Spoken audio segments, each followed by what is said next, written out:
Good morning. I actually called Wendell and said, hey, let me go first tomorrow. I want to get this over with. I thought all week on what I was going to talk about today. And when I woke up Saturday morning, an epiphany hit. So I want to talk about taking the Lord's name in vain in movies and television. Some of us remember when nothing made it to the screen until the censors approved on the content of the language. It seems today the censors have gone to sleep. Oh, there are ratings, but that doesn't seem to do the job. Children especially are exposed to filthy language and bedroom scenes numerous times a day. Personally, what bothers me the most is when someone takes the Lord's name in vain, and when that happens, it literally turns my stomach. I just don't understand why movie and TV writers think to have to slip it in at least once, especially in the movies. One of my favorite movies, Avatar, has a family audio track that removes all offensive language. And to me, that makes the movie much more enjoyable to watch. Even John Wayne's The Cowboys has a young boy that stutters take the Lord's name in vain, which was totally unnecessary. Also, it seems every Star Trek movie has Dr. McCoy take the Lord's name in vain. There again, unnecessary. Being a movie addict, I could go on for hours telling of scenes in many movies that could have one or two phrases changed or removed and not hurt the plot. When our kids were little and we traveled in the car, I would quiz them on Christian holidays and what they were all about. And Tracy would say, "Dad, you should be a preacher." Maybe if I read the Bible half as much as I watched movies and televisions, I may have Wendell's job. But what I guess I'm trying to get across is don't let the world desensitize you through movies and television. Thank you.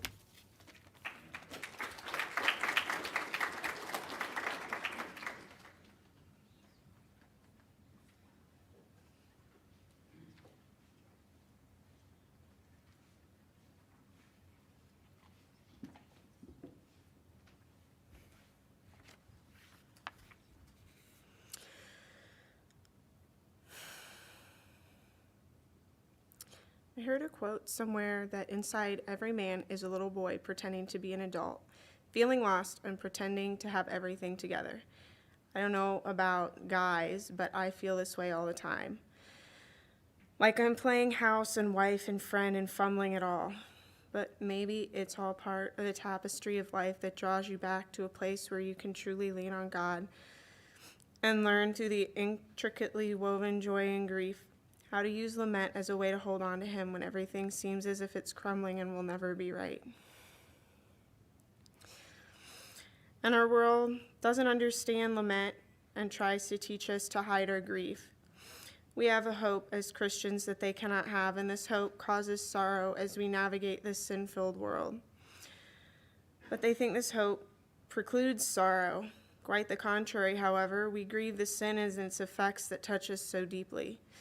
Because they want something other than the grief they see in their own mirrors. They can't believe that we are different, that Jesus' tear-stained face as the man of sorrows can bring them the comfort and peace for which they so desperately long. They cannot see God's faithfulness through the pain because the two seem so at odds. I was blessed to grow up in a home where my parents taught me about the faith from my cradle. We were members of a church for as long as I can remember, and the importance of going regularly was stressed. I learned from my parents, my friends' parents, and my teachers in both church and co-op the importance of being sure of my faith and being able to give proofs and reasons for it. I accepted Christ very young and have since strived in His help to live for Him and bring Him glory in all I do, though I often fall far short. Not only did they teach me truth, but they gave me language for all the joys and sorrows of life. They taught me the basis for the lament and how to take it to God. I was also encouraged to do what I love and was in ballet for 11 years. Because of all my dance training, music has always touched a deep place in my heart and soul and helped me process things. I once wrote a song inspired by Ann Cherable and a songwriting contest to put on my favorite Christian children's site, and accidentally set it to a piece one of my pianists played in ballet class. It was my ballet teacher who encouraged me to sing it for my class, as she said, for God, and don't worry about what the other girls think. Not long after that, I realized that the dancing that poured from my soul should also be used for God's glory. As the oldest of 7, I helped with my younger siblings from a very early age, and when my mom had to start working, my sister and I had the responsibility of looking after 5 young ones. I also helped with homeschooling the youngest 3. The hardest thing I had to live through as a child was the death of my grandma when I was 11. She was my best friend. The year I had to start ballet late because my dad was out of work, and a year later, I had to stop completely because we just couldn't afford it anymore. I found that each hardship in life prepares us for the next one, and each is more severe than the last, sometimes making us wonder why we thought the previous things were even hard. This perhaps indicates growth and maturity, but I've had to learn and remember to give both myself and others grace in seasons of hardship. The 2 hardest, longer-lasting things in my life have been learning contentedness through singleness and infertility. I still distinctly remember when my mom explained to me where babies came from and thinking, man, why would anybody want to do that? As well as watching my first brother be born and noting to myself that having a baby was not something I ever wanted to do. Well, these are perhaps natural responses of an 11 and a 5-year-old respectively. My super romantic, children-loving self decided at some point in my teens that I wanted both a husband and children. I have somewhat too much of a propensity to daydream, and they seem to become plans somewhere along the way. I'd meet someone in high school, we'd be married by the time I was 21 or 22 and have a large family. But I didn't meet anyone in high school or in the years that followed. But many of my friends did. Member after member of youth group and ballet class started getting married. There were times I had to really prep before going to a wedding or bridal shower. I surrounded myself with other single friends who were also struggling with the weight, and we encouraged and prayed for each other. The most helpful thing anyone said to me during this time was a friend who told me that we needed to get on the bus and go, which she elaborated to mean that instead of waiting around for someone, we should spend this time strengthening our relationship with Christ to become the sort of people we were looking for as spouses, not specifically to find a spouse, but because it's what we're called to do as believers. The more I thought about this, the more sense it made, and I wanted to be close to God. So I tucked my list of qualities I was looking for into my journal and gave it to God. Then I determined to move on whether or not I found someone. At some point, I tucked a dream on a shelf and moved on. I would always be single, I thought. I'd become very close to God, taking him all my joys and sorrows, lamenting in my loneliness, and turning to praise when I found that he sat with me and took the loneliness away. During this time, 2 things happened that left impressions on me. A friend of one of our pastors adopted an embryo from a research facility to try and save it from destruction. When they told us about it, I thought I'd like to do that someday. Maybe I'd even do it if I never found a husband. Then I attended the wedding of a friend who I learned at the reception had met her husband online. I went home and told my mom, and she said, "You should do that." I was like, that's weird, probably not that safe, even though my friend had just married a pastor. No, hard no, never doing that. Then there was a young man who started coming to our church, and I was sweet on him. He eventually told me he wasn't interested. At this point, I was having a great deal of temptation and decided that maybe I wasn't gifted with singleness. So, because I hadn't met anyone, I tried to give this online dating thing a try. Daniel was one of the first guys they matched me with. I had this idea that the guy needed to start the conversation, so I waited. Several guys sent me questions and we had conversations, but no one stood out. Finally, I decided if I was going to talk to Daniel, I should just do it. So I sent the questions and we started talking. When we had talked as much as you could on the free side of the site, I paid the fee so we could keep talking. We met and got to know each other. He and my brother Christopher share a birthday, and Christopher wanted him to join us for his birthday lunch. I would take each of my siblings out for lunch around their birthdays. So we invited Daniel to join us. The night before their birthday, he asked me to court. I went home that night and pulled out the list of qualities that I had tucked in my journal. It was like reading a description of him. I was so happy I didn't sleep that night. The next night, I took my brothers to youth group and ended up falling asleep in the middle of it. I later explained to Nate that it had nothing to do with him. It was all down to a lack of sleep from my excitement the previous night. Aside from my 4 closest girlfriends, Nate became the person who would hold me accountable during my courtship with Daniel and on our engagement. He would ask how it was going, were there any red flags, were we making sure to save ourselves for the wedding night. It meant so much to me that someone I didn't know super well would do this. This is a sort of accountability we should have in the church. The great joy that came with meeting, courting, getting married after a long wait is something I've never heard expressed by anyone.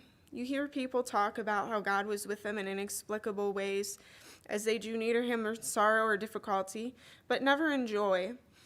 It was such a great joy that I couldn't hold it all within myself. I had to give it to him.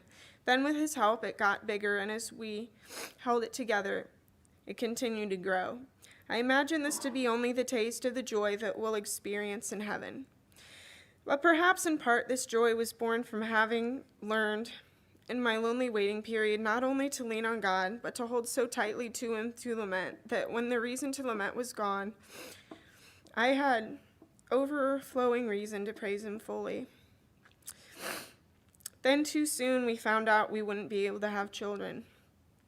I was just learning to be a wife, but this was something I don't think anyone could prepare anyone for. Watching helpless as your spouse processes a very personal grief that makes him feel unworthy of you is absolutely soul-crushing. When his uncle and aunt died, I was able to comfort him. He came to me and sought comfort, but this grief caused him to push me away. I wasn't ready to grieve infertility yet. I was still just enjoying being a wife that I'd wanted to be so long.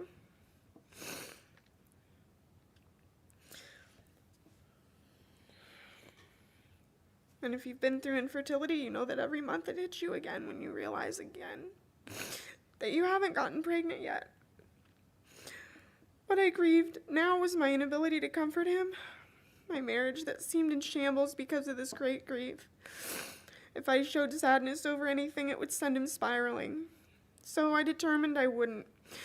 The unintended consequence of this was that I would often cry at other times when I wasn't around him, sometimes in more exposed places than I or others would have liked. I had to find a way to help him, and I didn't know how. I didn't know who to ask or what I needed to ask to get him the help he needed. He started saying things that left me fearing for his life. I used to watch the clock at work and pray when I knew he was getting off, knowing he was home for 2 hours before I got off, hoping he would be there when I got off. I was afraid to leave him alone some weekends too. Took my sister seeing a post he made and saying, "Hey, he's really depressed, you need to get him help," for me to realize what was going on, probably just because I was too close to the situation. I felt guilty not seeing it myself, guilty that I couldn't help him. After all, didn't I promise to be his helpmate? I prayed that he'd find the comfort in God that I had, that he would learn to grieve in a healthy way, and that we could process this together. I often felt like we were drowning. Somehow it's much harder to trust God on behalf of your husband's well-being than it is on your own.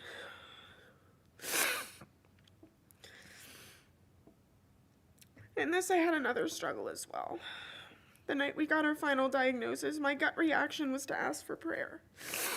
The first response I got was essentially to be told that we needed to get over it. This not being helpful, I shoved it deep inside, determined to forgive. But I've had a long struggle to realize that what I actually heard in that statement was, "You're not important enough for me or for God for this to be a matter of prayer." This brought me to Job. He had a culturally expected response to his grief, though we didn't. Don sackcloth and ashes. What was ours? We felt the children we had talked of were real, but not actually having physically lost them, we had no hope of holding them one day in heaven. It was therefore as if we were grieving the loss of an unbeliever. The one thing Job's friends did right when they came to sit with him for 7 days in silence and just let him feel. But that's where it ended. Instead of allowing him to grieve and lament to God, they pulled him into a theological debate over whether or not he had sinned. I haven't had this, but rather some who've tried to tell me my grief wasn't worth anything, which also isn't helpful.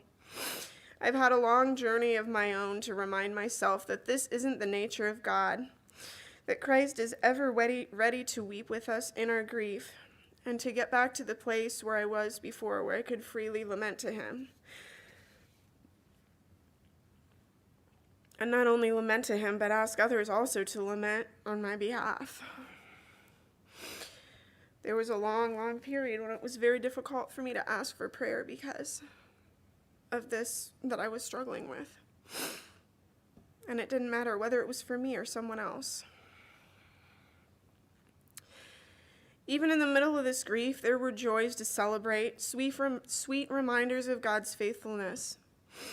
If you've ever seen Inside Out, there's a beautiful scene where the girl and her family have just moved, and there's a fight between joy and sadness because a memory that used to be purely happy about her hockey team is now tinged with sadness, nostalgia, I suppose.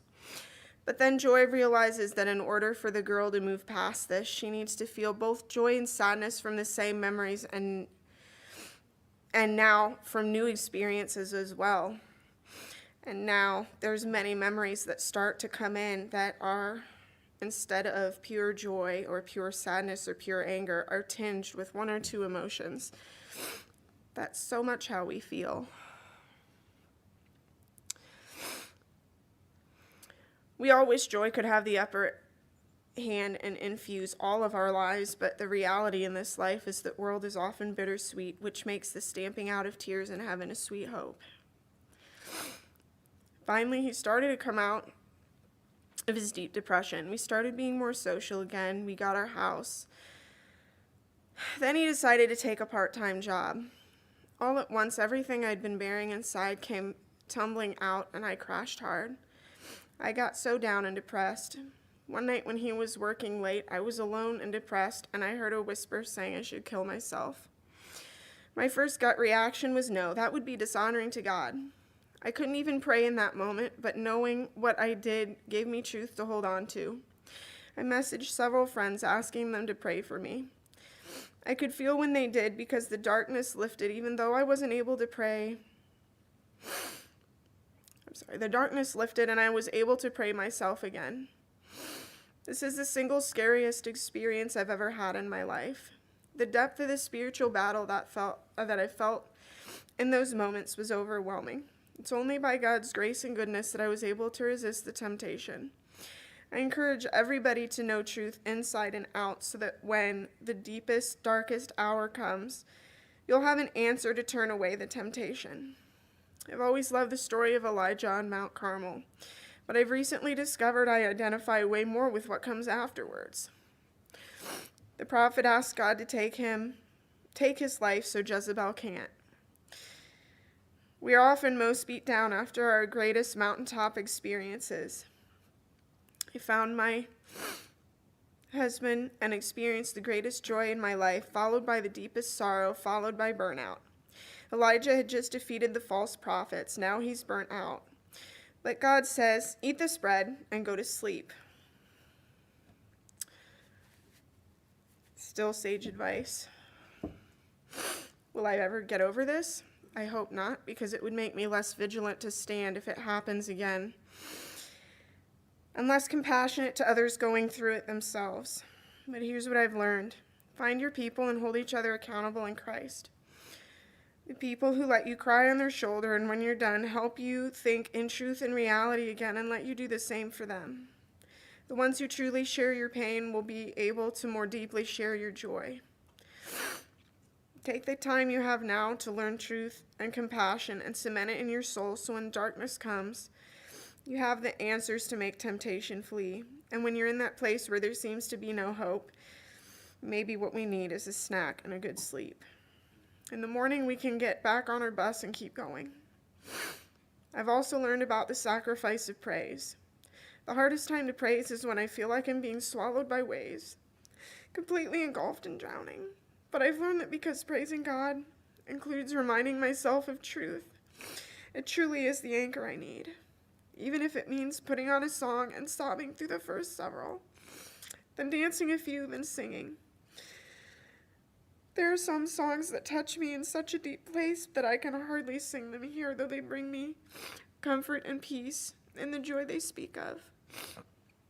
At those times, the child inside me wants to join Nava and Maddie as they dance in the back, totally oblivious to what everyone thinks. I truly find amazing the mingling of joy and sorrow one can hold at the same time. So through the relentless storm and endless battle, I can say hallelujah even here. There are seasons in life. One season was dancing. Then single, almost surrogate mom to my siblings. Then being there for my husband while he grieved. I once told a friend I felt stuck. Then I realized that my service was hidden where I was, helping my family, first my siblings, and now my husband, though no one but God saw it, day by day, quietly showing them the love of God and the worth they have in Christ by staying when many would leave. And somehow, just doing this, I've realized I've left an impression on some. Daniel's buddy once told me that he sees our marriage as one of the strongest he's seen, only next to 3 other couples, including his parents, who dealt with separation from the military and the sickness of his dad. I don't feel like I'm anywhere near that yet, but by God's grace, I hope to be one day. After all, I'm only doing what I vowed to do on my wedding day, to cleave to my husband for better or for worse. We've had a lot of worse. Now we're ready to serve as a couple.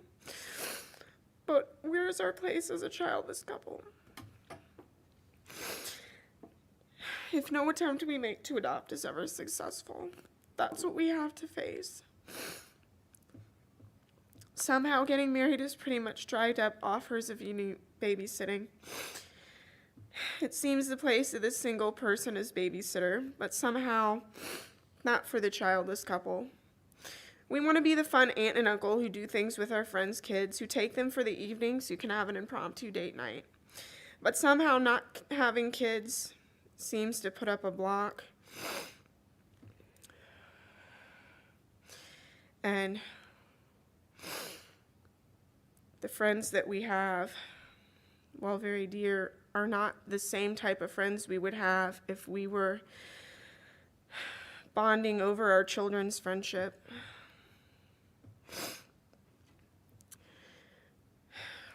Will it be easy? No.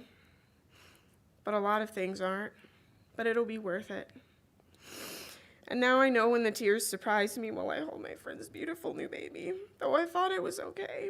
I have friends who will let me heal by hugging me as I hug the baby and cry. Life is hard in this world as Jesus said it would be. I almost missed the greatest joy of my life because I was afraid to get on the dating site. And though it has also mingled with the deepest sorrow, I wouldn't change it. Moving on is never easy. But as a wise friend has said, after she also missed an opportunity, the next time a big, beautiful, messy, scary opportunity presents itself over my life, I'll consider the joy of my yes first instead of the safety in my no.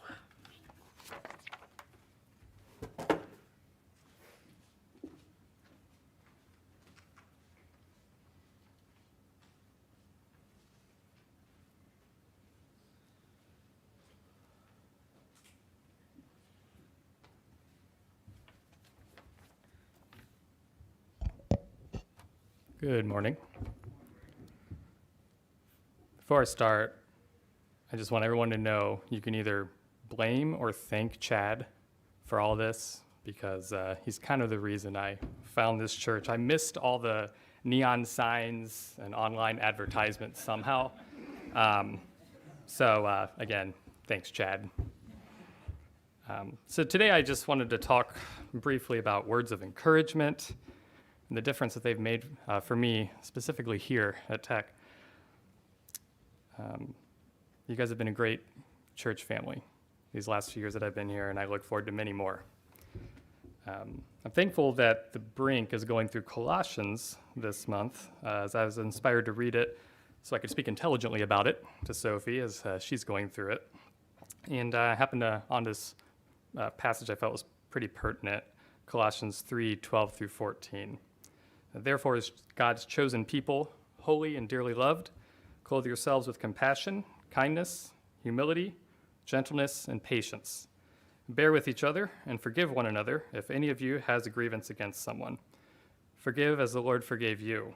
And over all these virtues, put on love, which binds them all together in perfect unity. So certainly there's a focus on being forgiving with one another in this passage, but without a doubt, Paul is also stressing the importance of our attitudes with how we communicate with one another as well. The kindness and empathy of those in this church has been hugely influential on me. Growing up, I found a lot of value in being known as the smart one. I was valedictorian in my high school class, excelled in pharmacy school, undergraduate first, then pharmacy school. But all along, I certainly dealt with my own set of insecurities. Making the transition out of the school setting was pretty difficult for me. It probably didn't help that I was in pharmacy school until the age of 26, so it's like 22 years of being graded on things. You don't get grades in real life. That was a really tough realization for me.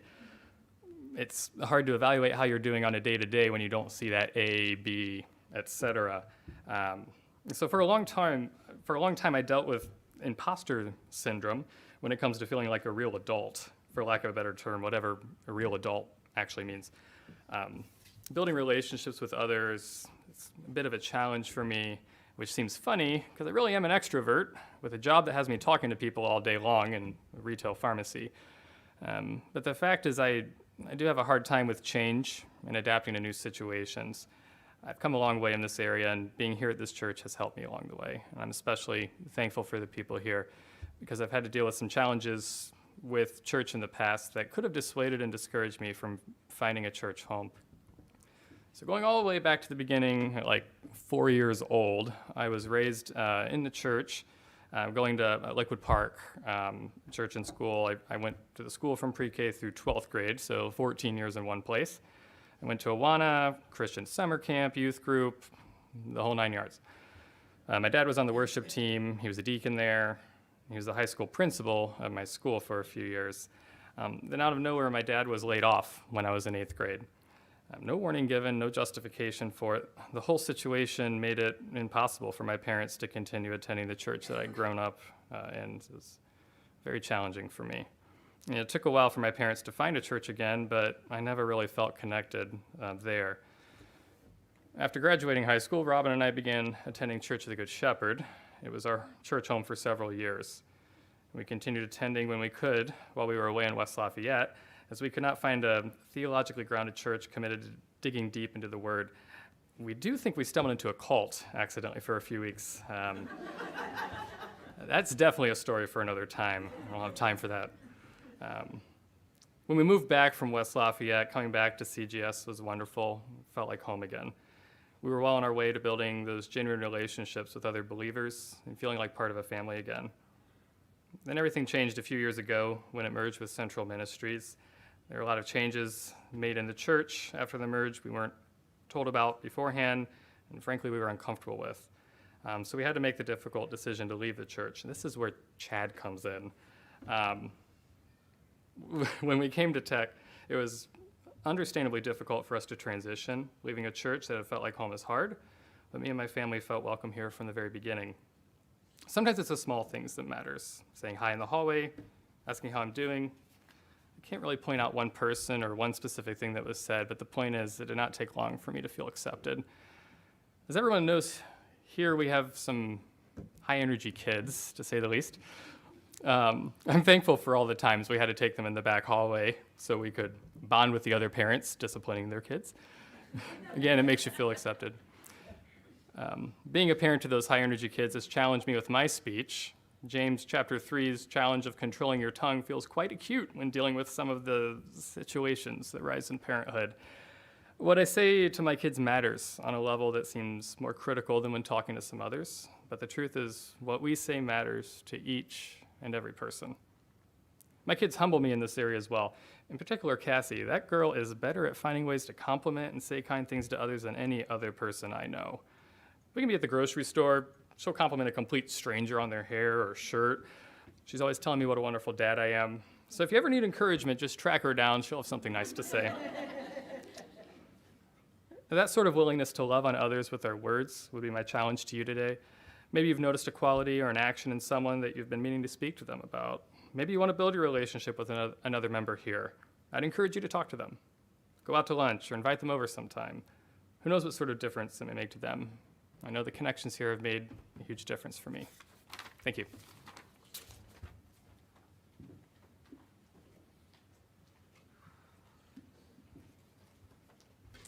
All right, Gary and Polly and Matt, thank you so much for those words.